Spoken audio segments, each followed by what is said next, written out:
अस्सलामु अलैकुम वरहमतुल्लाहि वबरकातुहू। अल्हम्दुलिल्लाहि कफ़ा व सलामुन अला इबादिहिल्लज़ीना इस्तफ़ा, अम्मा बाद। मोहतरम नाज़रीन इकराम, आसान दर्स कुरान के अंदर 30वें यानी आखिरी पारे का 28वां रुकू है, जिसके अंदर सूरह असर सूरह नंबर 103 मुकम्मल है। औज़ुबिल्लाहि मिनश्शैतानिर्रजीम, बिस्मिल्लाहिर्रहमानिर्रहीम। वल असर, ज़माने की कसम। इन्नल इंसान लफ़ी खुस्र, बेशक इंसान सरासर घाटे यानी नुकसान में है।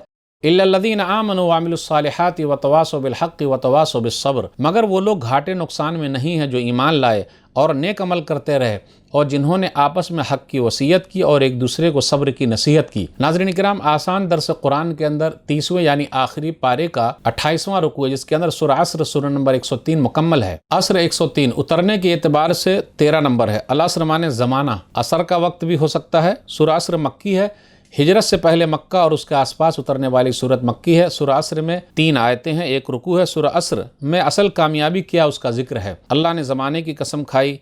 अल्लाह अपनी मखलूक में से जिसकी भी चाहे कसम खा ले, इसलिए इंसान को सिर्फ अल्लाह की कसम खानी है, माँ बाप बाल बच्चे की कसम नहीं खानी। असली कामयाबी ईमान नंबर 1, नंबर 2 नेक अमल, नंबर 3 हक़ की नसीहत, नंबर 4 और सब्र की वसीयत है। हाफिज़ इब्न कसीर रहमहुल्लाह ने जिक्र किया कि इमाम शाफ़ी रहमहुल्लाह ने इस सूरह के बारे में कहा है। सूरह असर में उनका कौल नकल करते हैं, लव तदब्बरन्नासु हादिही सूरह लवसिअतहुम, इंसान अगर यही सूरह बगौर कर ले तो उसके लिए काफ़ी हो जाए। वल असर, ज़माने की कसम। ज़माने की कसम से मुराद ये है दिन और रात। रात आती है तो अंधेरा छा जाता है और दिन आता है तो हर चीज़ रोशन हो जाती है। कभी रात लंबी, कभी दिन छोटा, कभी दिन छोटा और कभी रात लंबी होती है। अल्लाह अपनी मखलूक में से जिसकी भी चाहे कसम खा ले। फिर आगे कहा सब इंसान घाटे में है, लेकिन कौन घाटे में नहीं है?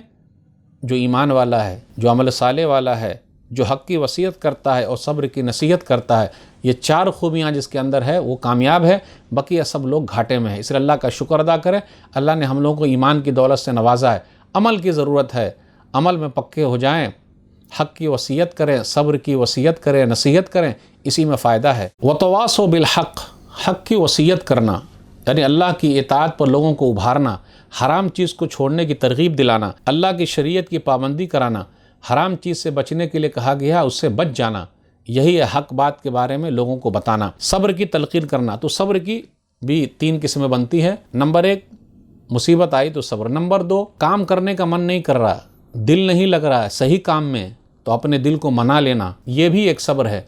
फिर इसी तरह तीसरे नंबर पे बुराई को छोड़ देना, मन नहीं कर रहा बुराई को छोड़ने का, लेकिन अल्लाह के लिए छोड़ देते हैं, सब्र करते हैं, तो ये भी सब्र की एक किस्म है। लज्जात और ख्वाहिशों की कुर्बानी देना, ये सबसे अहम चीज़ है। अहकाम और फ़राइज़ और शरीयत की पाबंदी करना, यानी जो अहकाम है, भाई नमाज़ पढ़ना है तो पढ़ना है, फजर में उठना है तो उठना है, मन नहीं कर रहा उठने का, ठंडी का मौसम है, रज़ाई के अंदर है, फेंक देना है। हम और आप जिम में जाते हैं, कसरत करते हैं, गुनाहों का बोझ भी हमारे ऊपर है, तो उसको कैसे उतारिएगा? यानी करने का मन नहीं कर रहा, लेकिन करना, अल्लाह ने जो हुक्म दिया, रसूलुल्लाह सल्लल्लाहु अलैहि वसल्लम ने जो हुक्म दिया, उसको करना है। चाहे हम अकेले रहें करने वाले, कोई साथ दे न दे, किसी की परवाह नहीं करनी है। तो यही है, ये करते रहना, सब्र करना। लोग कितना बोलेंगे, ताना देंगे, सब्र करना है। अगर ऐसा करते हैं तो बड़ा फ़ायदा।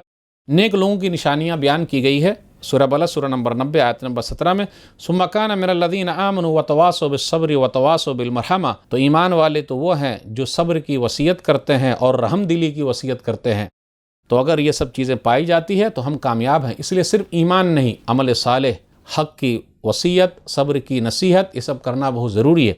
अल्लाह से दुआ है कि अल्लाह ताला हम लोग कुरान करीम को पढ़ने, पढ़ाने, समझने, समझाने, अमल करने और लोगों तक पहुँचाने की तौफ़ीक़ दे। आमीन। वस्सलामु अलैकुम वरहमतुल्लाहि वबरकातुहू।